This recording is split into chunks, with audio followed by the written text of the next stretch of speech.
Hey there, how you doing? Charlie Winters here with 3 horse racing tips for for Royal Ascot. So disappointing day on what day is it? On Monday. So a bit unfortunate really because we had 2 placed horses. We had a 20-to-1er, which was a short head fifth, paying first 4. Um, Jason Hart just stopped riding. I don't know if you saw that race. I was like, well, come on, then ride it, Axe. I thought, is it going to get 4th place? I thought, yes. Could get 3rd place. Could challenge for 2nd. Or angles changed. Then all of a sudden, it like eased down on it. Well, I won't say eased down. Just stopped riding. And came a short head 5th. And then Bushfire just never ran a race. I don't think it was given the best of rides, and I don't want to sound like it's sour grapes, but I thought 2 not fantastic rides ensured that we didn't get 4 places out of 4. So let me get into it. So what I'm having 2 5-pence each way lucky 63s. One of the bets I've taken the prices. The other bet I've left all the prices. I'm going to show you the bet where I've taken the prices just to help you understand roughly what kind of prices I've gone for. So let me get into it. So what I will say, I'm not going to go too much in depth with any of the horses.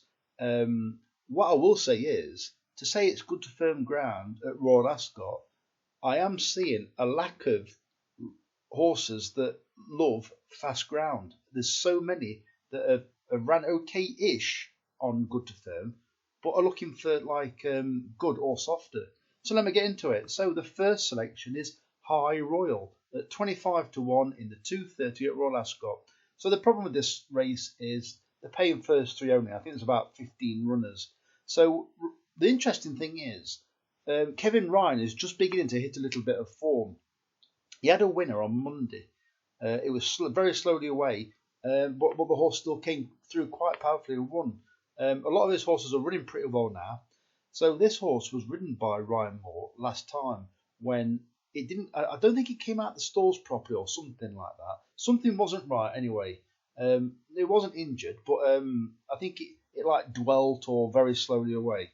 They've put cheek pieces on this time. I'm guessing Ryan Moore might have advised him to do that. And the fact that he sticks with this horse in a very valuable race, I find it interesting. So High Royale at 25-to-1. The second selection is Catalyze at 9-to-1 in the 5-past-3 at Royal Ascot, paying 6 places instead of 3. I haven't really looked into form because the form doesn't matter in these kind of races because they can improve so much from race to race. These 2-year-olds, it's So it's Richard Farr here. They were raving how well his stable was going just the other day. So I'm going to stick with this because unlike typical Richard Farr horses, this one went to Chester, went straight to the front and never looked like losing. I think it was favourite that day. So when Richard Farr is open up favourite, you normally know that they're pretty decent, or the opposition's no good. But I think it's got a chance. Anything can win it, if I'm being honest. The third selection is actually the same ownership, and they've got quite a few tomorrow. I think it's called something like the Wathnan Racing or something like that. I had a quick look earlier on, and they've got a lot of runners because I was going to do some multiple bets with just their runners in, but I changed my mind in the end. But the third selection is Crimson Advocate at 14-to-1 in the 3:45 at Royal Ascot, paying 6 places instead of 4. Well, there's 6 horses that I've backed, and I sometimes forget the reason why. But I do believe this is the horse that's come over from America. It's swapped trainers, and this is the first run for John and Thady Gosden for this horse. Well, they're not renowned for having champion sprinters, but I do find very interesting that this horse. It ran behind Big Ebs 2 runs ago. I think it was Santa Anita or something like that.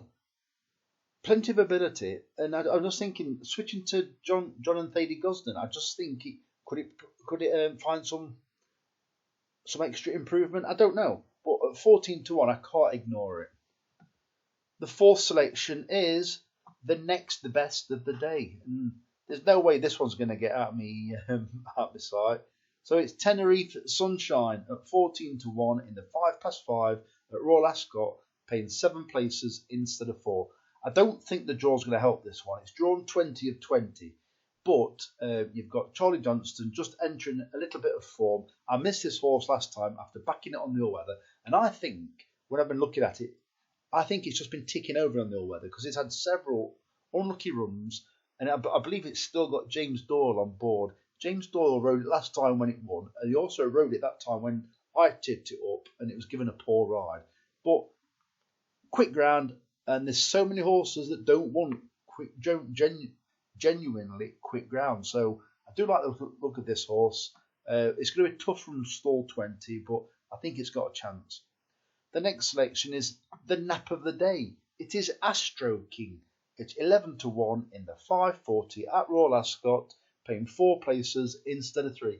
I like the look of this horse, and I am a fan of Daniel and Claire Kubler, and it's been a while since I looked at this horse, and I do believe, I think it was the Britannia that it won over this course, and I think distance, and I think a repeat of that run, I think it's that's this horse, but regardless, even if it isn't, I do really like the look of this horse, and 11 to 1 could end up being bigger, but I think 11 to 1 is about right, and I think it's got a cracking chance.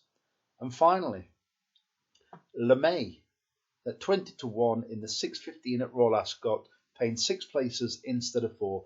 This horse, I think it's quirky. I actually saw this one quite a while ago, and it didn't quite come near cantering, but it was like hidden away, travelling really well. Well, it went to the front and didn't find that much, but I think it's a bit of a dodge pot, but I do think it's a talented dodge pot, and I think this kind of like probably noisy atmosphere, big occasion, you might just see a little bit of extra improvement. It has run well on good firm in the past, and I think it's got a chance. I think 20 to 1 is far too big. So, if you let me know your thoughts in the comments, if you want to click like, subscribe, feel free to do that, or click the notification bell to keep updated with Royal Ascot tips. So, if you can give me a like, as I said, the very best of luck. Charlie Winters, over and out. Cheers, mate.